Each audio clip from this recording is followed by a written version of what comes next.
Okay, did you start? Yeah, we're starting. All right. All right. Back together again. Hi, this is Lori. This is Peter. And this is Hamilton. And we're with Heroes Character Rental Service, or Action Hero LA, whichever one you like. Here to do a new film review of... Anyone want any ounce? Cabin in the Woods. Cabin in the Woods! Oh, look like a freaky looking scene just came off. I don't know, it looked like two eyes reflecting through that glass. So Cabin in the Woods is a film I think came out in 2011. And I chose this film for us to watch. And it's a horror film, which I don't choose horror films to watch, but I was interested because of the director, Drew Goddard? Drew Goddard. Okay, I'm sorry. And that's okay. And the main reason was because we watched Bad Times at the El Royale was our favorite film a couple years ago, and I was so impressed with that. I wanted to see what else. And he's done some TV work that I've seen that I've been impressed with. So I want to go back and see this for a while now. So anybody want to start with their impressions of Cabin in the Woods? Oh, I do. Anyway, go ahead. Go ahead, Peter. Well, I absolutely love horror movies. Yeah. And Hamilton, I think you suggested it, or did you suggest it? I suggested you it. suggested Laurie suggested like I it, said, but I like horror movies as well. So. But just from the name, and because I had never heard of it before, I was just like, oh yeah, it's gonna be a B movie, and okay. So I got ready for that. Did you know the director beforehand? Did we talk about that at all? I can't remember. We didn't. No, okay, just like, let's watch this. Yeah, and I was completely blown away. Yeah. I was completely blown away. I love the concept. The opening of it and everything seemed very B-ish to me. Okay, yeah. It had the old teenagers going out to the woods. You know? Yeah, exactly. Had the whole college students. They weren't quite teenagers. And it had the whole thing of, okay, well, you have the brainy ones, you have the ones going strictly for sex, and then the one that's just kind of off, and you have the stoner character. The but, jock, and as it went on, it got better and better and better. There were quite a few surprises not expecting in this movie. And Ham, did you? Yeah, I was gonna say I liked it. I honestly went into this movie not expecting. I didn't want to be too critical. I just wanted to be entertained, and it did exactly what I wanted it to do. It was interesting and entertaining, and it was smart. It was like, I thought that the best thing about it was that obviously the person making it, he had seen enough horror films that he knew how to pay homage to other films that he had seen without making a lot of cliches. I like the whole alternate reality thing. I don't know if we can get into that later, I guess, but. Well, I just want to mention, the biggest surprise for me, I was coming into this because I was interested in the director, and like Chris Hemsworth's in it, so we know who he is, and we know Thor. And I was surprised when the credits flashed and that this was written by Joss Whedon. I wasn't expecting that. Right. And so there's a lot of things that seeing his name pop up and then watching the film, don't drool. Excuse me. I say Chris Hemsworth and something like that. And I don't like white guys that much, but he's not bad.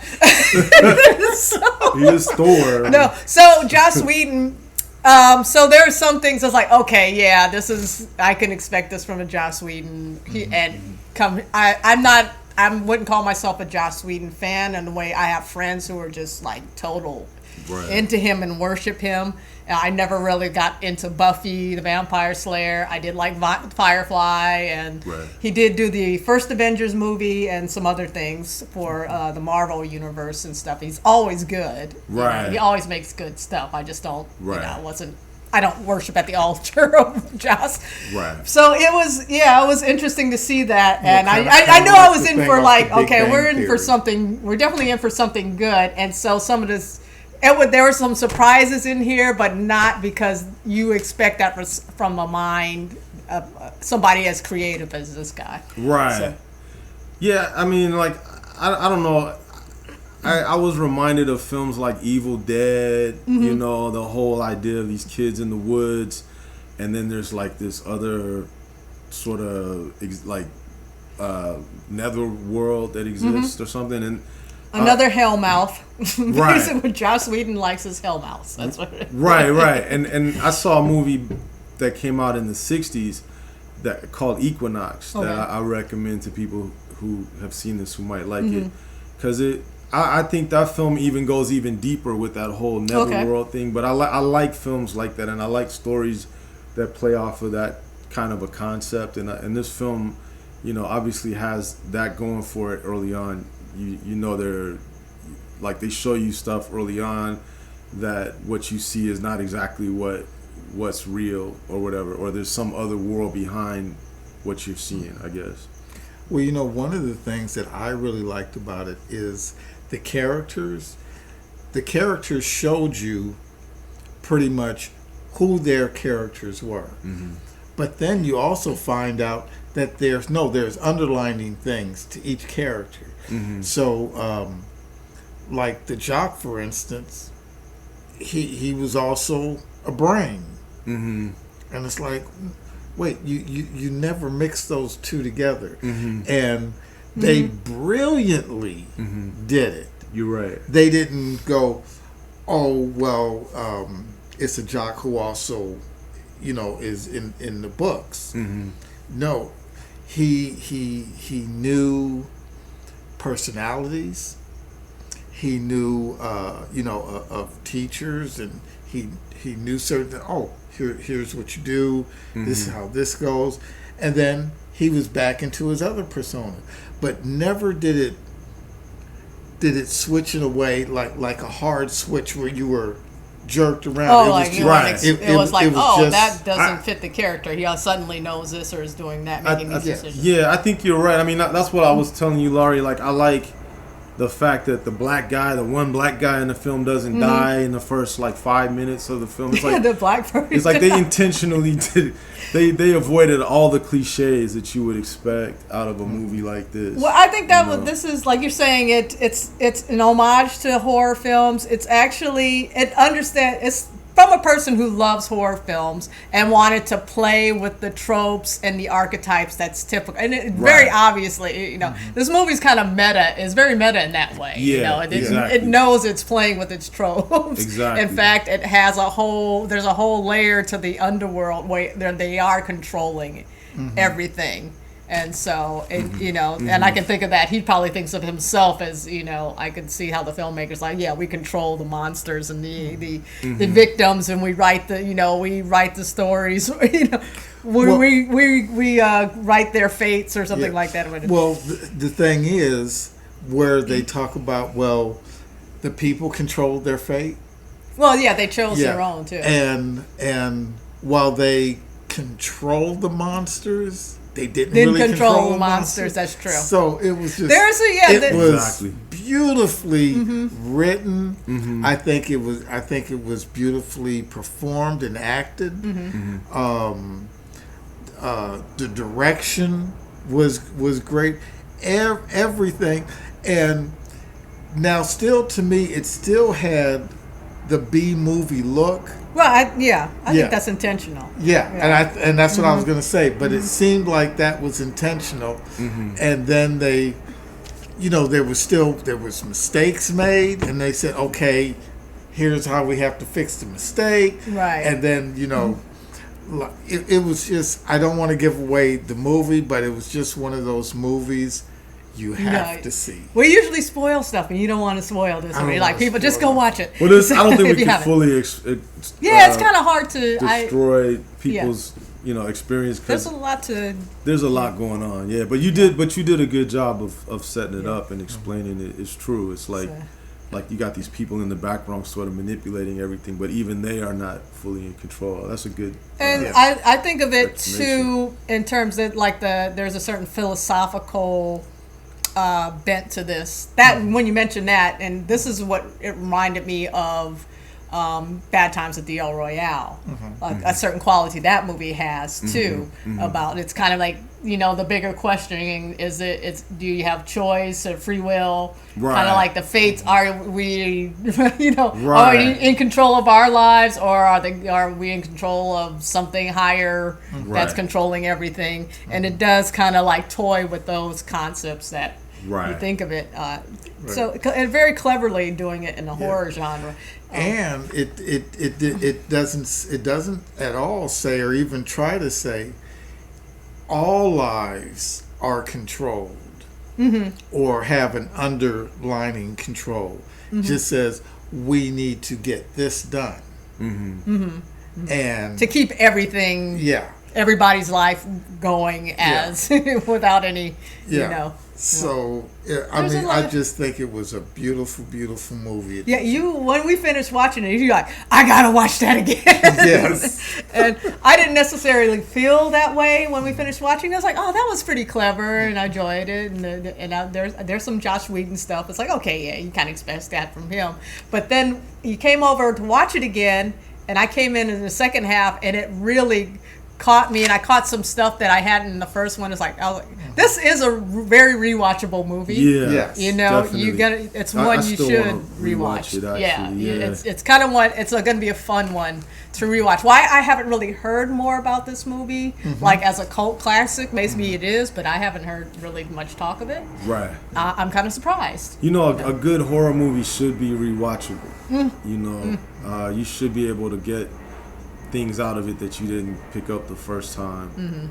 That's what I don't know. That's what I expect out of a film. Like I like to watch zombie movies. Like I like to watch Day of the Dead and stuff like that. And those films are like I'm always interested in stuff I pick up that I didn't really see the first time. But this film has a lot of that. I definitely want to rewatch it. I just wanted two more things from me. Before I'm finished wrapping up, I can't think of anything else. So in it, Chris Hemsworth, we know. The token black guy is Jessie L. Williams, who's been been in a lot of TV stuff, and he's very fair skinned with the green eyes. Kind of feel represented there. But anyway, you guys could be related. I know. But like Bradley Whitford's in this, and Richard Jenkins I've seen in a lot of stuff, and there's a surprise cameo, and I hear her voice first. I'm like, wait a minute, is that? And then she comes up later, and I was very pleasantly surprised with the. I'm gonna leave that one secret. Who pops up at the end of this film? A lot of familiar faces. Yeah. I don't. Yeah, there's some of the female actors I didn't recognize. The stoner guy seemed really familiar to me, but I didn't. I don't know where, and I didn't look up his name. And so, that's what I wanted to bring up about the surprise cameo and the actors, I think. And I forgot my other train of thought. So anybody else want to add, and anything else to add or to wrap up? Just a fun movie. I wish I had seen it in the theater. Should have seen it in this theater. Yeah, I was thinking about that as well. Should have seen it in the Larklight. The Larklight there. But I mean, it's a fun summer type movie. Don't have any huge expectations other than it's going to be a fun horror movie. And this coming from someone who doesn't not a particular fan of horror movies. I'm just a fan of good movies, and this is a good movie. Yes, I thought it was a good movie. I thoroughly enjoyed it. It didn't. There isn't the I gotta jump scare you or anything else. Right. It's just. I mean, they do it, but not in the sense that they're really trying to jump scare you. Right. It's just like, this is part of the genre, so we're going to throw something in. Yes. And kind of like the jump scares, or the shock, there's like shocker moments of like, There's some of those. A lot of good plot twists. That came out of nowhere. Right. Yeah. Like, I mean, it's everything people who like horror movies probably want out of a horror movie, and it's fun and suspense movies. Yeah, it's not to be taken too seriously. So, yeah. I don't know if that's the trailer still behind it. But let's wrap this up because it's showing something else. I think that's a different trailer. Yeah, I think it is. So that's watch Cabin in the Woods. If you've seen it, let us know what you think. If you haven't seen it, go watch it. And then let us know what you think. So we are out. We are out. We out. He did it right. we got just channeled Dave Chappelle's. I don't know. He just. We out. We get out. Get out of here. No, I was gonna say it was Cabin in the Woods 2. Actually, that was Cabin in the Woods 2, which was like, I didn't know we saw that earlier. It's like there's a 2. It went from Cabin in the Woods to Cabin in the Woods 2. Apparently. I don't know about that, but it looks totally different. It looks I'm sure it is. Not the same cast or anything. Like what the heck? Well, very different production or something. All right, we out. We out. All right. I thought.